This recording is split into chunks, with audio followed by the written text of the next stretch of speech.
Hi guys, welcome to DFI stories. మరో కొత్త స్టోరీతో మీ ముందుకు వచ్చాను. అంతకంటే ముందు మీరు ఈ ఛానల్ సబ్స్క్రైబ్ చేసుకోకపోతే వెంటనే సబ్స్క్రైబ్ చేసుకోండి. ప్లీజ్ నాకు కొంచెం సపోర్ట్ చేయండి. మీ సపోర్ట్ నాకు ఎంతో అవసరం. చిరంజీవి నిర్మాతగా, రజనీకాంత్ హీరోగా వచ్చిన ఈతకి సినిమా ఏంటో తెలుసా మీకు? Megastar Chiranjeevi, super star Rajinikanth ఇద్దరు ముందుగా పరిశ్రమలో సహాయక నటులుగానే నటించారు. తర్వాత స్వయం కృషితో ఒకరు సూపర్ స్టార్ అయితే మరొకరు మెగాస్టార్ అయ్యారు. తన డ్యాన్స్లు, ఫైట్లతో చిరంజీవి ప్రేక్షకులను అలరించగా, తన స్టైల్తో రజనీకాంత్ తమిళ ప్రేక్షకులకు ఆరాధ్య దైవంగా అయ్యారు.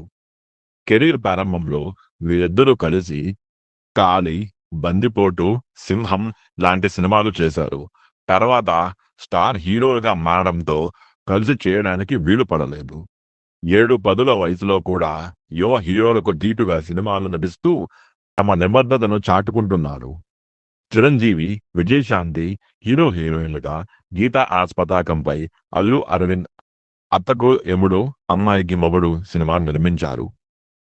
సినిమాలకు విరామం ప్రకటించి వాణిశ్రీ ఈ సినిమాతో తిరిగి పరిశ్రమలో 2 ఇన్నింగ్స్ ప్రారంభించారు. సినిమా సూపర్ హిట్ గా నిలిచింది. ఇదే సినిమాను గీతా ఆర్ట్స్ పతాకంపై అల్లు అరవింద్ తమిళంలో కూడా నిర్మించారు. అయితే ఈ సినిమాకు చిరంజీవి సమర్పకుడిగా వ్యవహరించారు. రజనీకాంత్, అమల హీరోయిన్లుగా నటించగా అక్క పాత్రను శ్రీవిద్య పోషించింది. ఈ సినిమా తమిళంలో ఇండస్ట్రీ హిట్ గా నిలిచింది. థియేటర్లో ఏకధాటిగా 200 రోజులకు పైగా ఆడింది. వాస్తవానికి ఈ సినిమా అల్లు అరవింద్ నిర్మించాలనుకున్నప్పటికీ చిరంజీవికి రజనీకాంత్కు మధ్య ఉన్న స్నేహంతో పాటు చిరంజీవి పేరును వాల్ పోస్టర్ పై పెడితే క్రేజ్ పరంగా కూడా కనిపిస్తుందని భావించారు. దీంతో చిరంజీవి ఓకే అనగానే ప్రొడ్యూసర్గా చిరంజీవి పేరు వేశారు అల్లు అరవింద్. అంతేకాకుండా ఈ సినిమా క్లైమాక్స్ సన్నివేశంలో అతిథి పాత్రలో చిరంజీవి కనిపిస్తారు.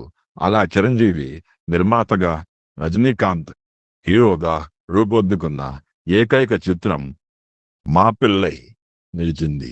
అత్తకి ఎముడు, అమ్మాయికి మొగుడు సినిమాకు తమిళంలో మా పిల్లై అని పేరు పెట్టారు. చిరంజీవి ప్రస్తుతం విశ్వాంబర చేస్తుండగా రజనీకాంత్ లోకేష్ కనకరాజ్ దర్శకత్వంలో కూలీ చేస్తున్నారు. దీనిపై మీ అభిప్రాయాన్ని కామెంట్ రూమ్లో తెలియజేయండి. Thank you.